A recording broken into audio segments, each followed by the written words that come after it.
Assalomu alaykum akalar. Hozir mana 17 Pro Max qilib beryapmiz. Bu qanaqa stiklo aka bu? Bu yengilcha stiklo emas. Hozir yaqinda keldi. Klient o'zi ham yopishtirib olsa bo'ladi. Shunga ustiga qo'yadi. Demak, mana buni o'zini sotsak, klient o'zi olib borib yopishtirib olaveradi. Joyga yopishtiradi. Xohlasa uyida, xohlasa ishxonasida, xohlagan joyga yopishtiradi. Remax printerda eng qimmat chiqqan hozirgi stiklo, eng topdagi stiklolardan biri. Tek yopishtirib ko'rsatmaydi, endi olib qo'ying aka.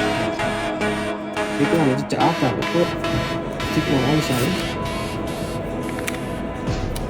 Qo'yishadi. Ochishadi. Ikkinchi etan bor.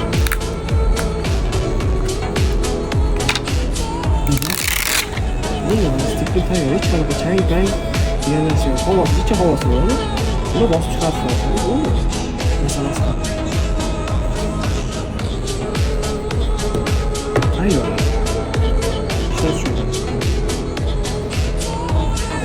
Motivate degan joy shu bo'ladi. Kimga shunaqa stiklolar kerak bo'lsa, kelaverasizlar, aloqaga chiqaverasizlar.